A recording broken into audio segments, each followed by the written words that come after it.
Do you know that you and your offer are worthy of a higher price tag? In today's episode of Becoming an Online Sales Queen, we are talking about pricing and positioning. And I've got some questions that I'm going to ask you in this episode. So if you don't have a notepad close by and you can get one, then you might want to grab one. If you are driving, please don't try and write or make notes while you are driving. We are very health and safety conscious on the show. But I think the questions that I'm going to ask you are going to get your brain really ticking over on not just what you sell and who you want to sell it to, but what is the identity of the person who is attracted to your offer? What is the identity of the person once they've been inside your offer? And how does having a premium price really help them to say yes to that offer and to show up powerfully inside the offer? I would be a millionaire overnight if I had a pound for every time somebody said to me, I think I sold my offer too low, Rach, because I got some of the wrong people in there. I got people that didn't take action. I got people that wanted me to do all the work for them. I got people that didn't take responsibility and accountability. And unfortunately, that does come with the low end pricing that I know you feel that maybe you should be using. Because let me ask you this. Have you got a mindset right now that low price will get you volume? Do you think that having a low ticket offer should mean that more people come? Because the opposite is true, right? Having a low ticket offer, it doesn't save you any time, it doesn't save you any energy, and it doesn't make sales any easier. Selling low ticket takes the same amount of effort and energy as selling high ticket does. It gives a very different perception of who you are. It portrays a very different brand than maybe the one that you want to build. So if you want to be seen as premium, if you want to be seen as high end, if you want to be seen as at the top of your game, then you need your pricing to be aligned with that. Because whatever you sell, it really doesn't matter what the offer is. Whatever it is that you sell, if it looks amazing, but it's priced low, if it looks like great value, but the price is saying otherwise, if it looks high end and people are feeling activated to want it, but when they see the price, it makes them second guess and go, oh, that's too good to be true. Because don't forget, anything that looks too good to be true usually is. So if they look at your offer and think, well, that's too good to be true, like maybe that isn't what I think it is. Why is it so low? Then that would indicate that you need to do some work on your pricing and on your positioning. Okay. So I'm going to jump into a couple of questions and I want you to just start thinking, just start exploring what these questions mean for you and what these questions like trigger in you that makes you then go on to make some good solid pricing decisions. Okay. So the first thing I just want to kick off with is I talk a lot about pricing to sell. Now, that doesn't mean discounting or slashing the price so that it's priced to sell. We are not DFS girls, right? We are not pile them high, sell them cheap. You have taken years to get to the level of knowledge, skill, and expertise that you have. To underprice it feels illegal. Yeah, to underprice your 20 years of knowledge or 8 years of experience. Yeah, I've been doing what I do for 30 years. To underprice that is illegal, right? It's totally wrong. You should not be doing it, right?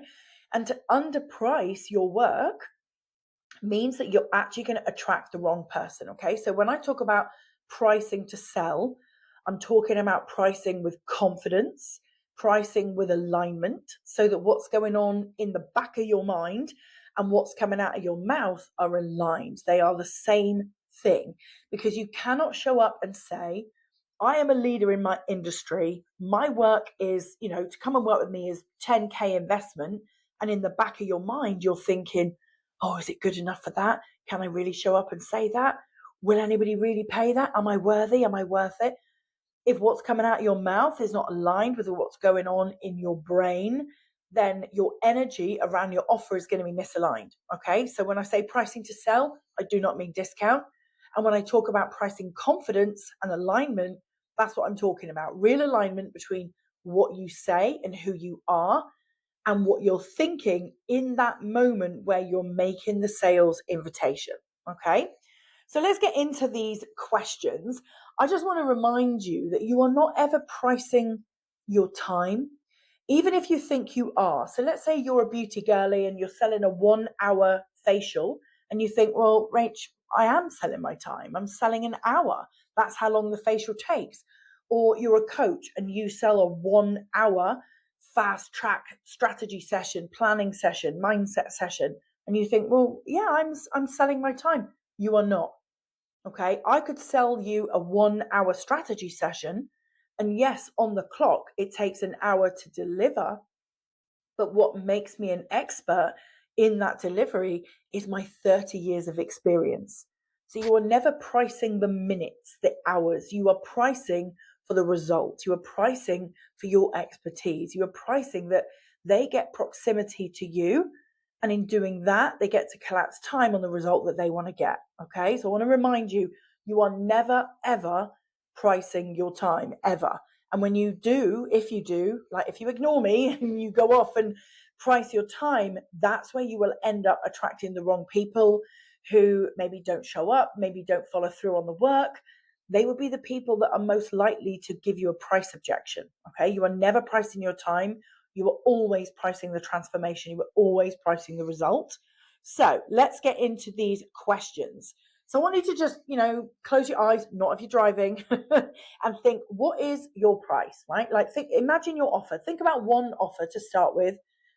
What is the price of that offer? Just lock in on that for a minute. Just visualize that offer, visualize the sales page, visualize the post, the content where you talk about that price, and think about, what does that offer include? What is involved in somebody feeling activated to buy that, to show up, to on board in that offer? What is the delivery? What does it look like? And what is the result and the transformation? Just get really, really clear on what it is right now. And then I want you to expand your field of view. And I want you to think about, what could your offer be priced at if only you were confident enough to charge it? What could your offer command as a price tag if only you had the balls, right? Only you felt bold enough to put that price tag on your offer. What could it look like? What would you like it to be? And what would that look like in terms of a result? Would it be the same results that your offer gives right now?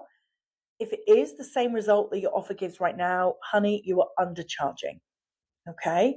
And that needs to change today. If you know that your offer has got maybe like it wants to evolve, it wants to transition into a bigger offer, a bigger retainer, a bigger program with a more powerful result, then you're not necessarily undercharging now. You just aren't positioning yourself as premium. You aren't positioning yourself at the top of your game. Now, if you know in your heart of hearts that your work is premium, that your work is exclusive, that your work is highly valuable, then I want to encourage you to stretch that pricing, expand it to your edge, expand it to where it stops feeling comfortable, and then just go a little bit out of it. Yeah, you don't want to go to where it feels really uncomfortable. You just want to go to the edge of comfort and then push it just a bit. Okay, so think about what that could look like for you. Think about what that could look like for your offer. And then I want you to answer this, or think about this. Who do I become at the new price point? Who do you, as a coach, as a mentor, as a service provider, as a beauty pro, as an expert, as a leader, who do you become when you charge at that level? Yeah, this is you putting yourself into a higher position in the market. This is you claiming your place as a leader. Who do you get to become when you do that? And if this, sorry, my computer's making loads of noises. If this feels hard, if you feel like, I know I am worthy of a premium price tag, I know that I'm ready for higher ticket, I know that I'm ready to expand my offer, but it's feeling awkward, it's feeling like I've got loads of unanswered questions about how to build the offer and how to sell the offer, then I want to invite you to the Premium Offer Formula Workshop. This is a live workshop that I am running. It's going to be small and intimate. It's not going to be a big thing with hundreds of ladies. It's just going to be for me, you, and a handful of other women. It's on the 10th and the 11th of February. And I'm going to be walking you through across the 2 days. Day 1 is about how to build your premium offer. And day 2 is about how to sell it. What are the best sales strategies for high ticket sales? Okay. So if you know that selling premium is your destiny, that is where you want to go, that is what you want to claim, but you want my support and mentorship to do it, then come and join me in that 2-day workshop. Okay, I'm going to put all the details below this podcast for you. If you're watching this on YouTube, I'll put them in the notes over there. And if you're watching this on social media, you can comment me the word premium on Instagram, and I will send you all the details on Instagram. Okay, so start getting clear on these questions. Well, who do you become at that price point? What standards does this require me to hold? Would you need to raise the standard in your program if you raise the rates? Do you need to raise the quality of the onboarding? Do you need to improve the curriculum? Do you need to up level the result and the transformation to go with that higher price? Okay. And what kind of clients does that price tag naturally attract? Does rising the price rise the caliber?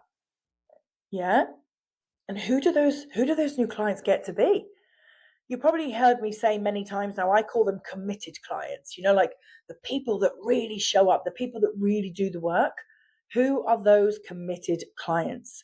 The ones that don't question your value, the ones that don't give you the sales objections, the ones that feel powerful in that investment decision. They don't retreat into themselves and think, oh, I need to think about it for 6 weeks. I need to go and speak to my partner and my best friend, and I need to give people the chance to talk me out of it because I'm afraid to make the decision.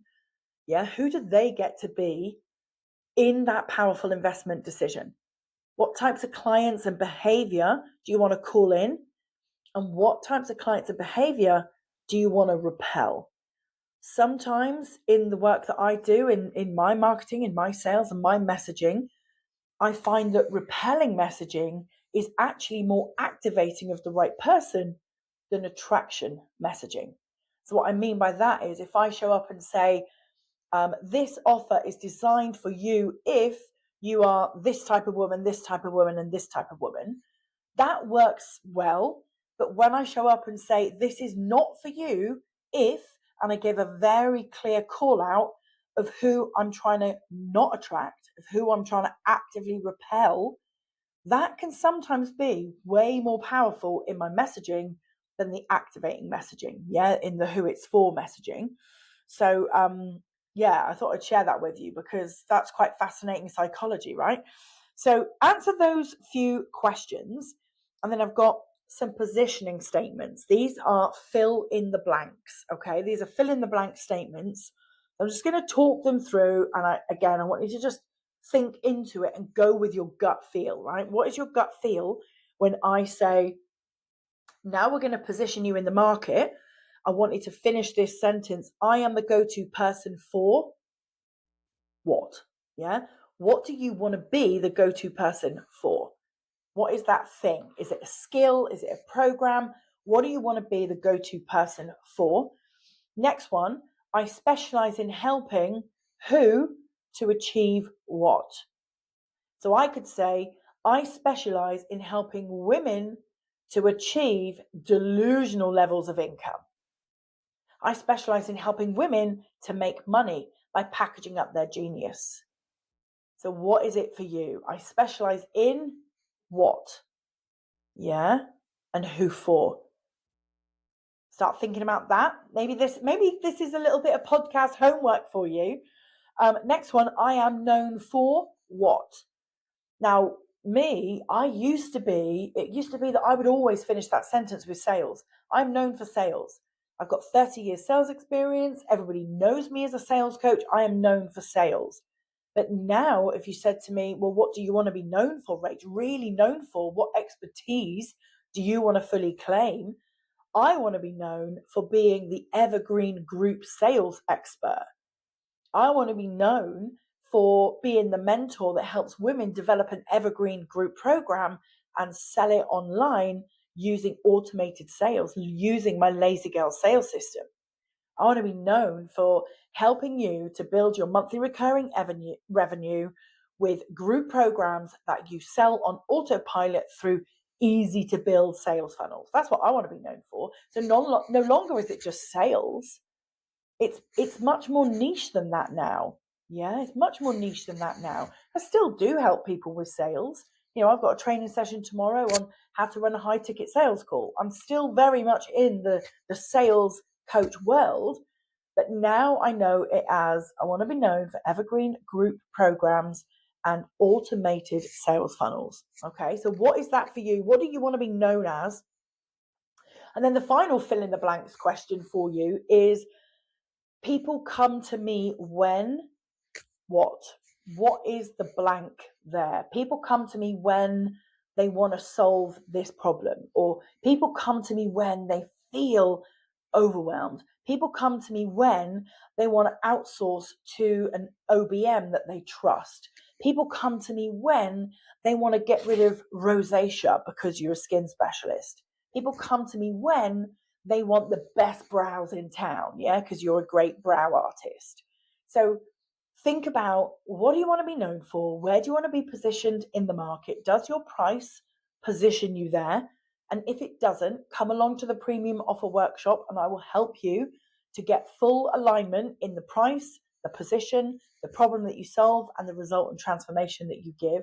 Yeah.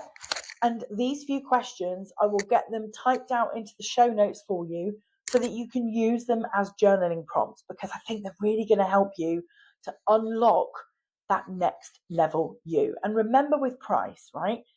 The higher the price you sell at, the fewer the clients you need to sell to hit your income.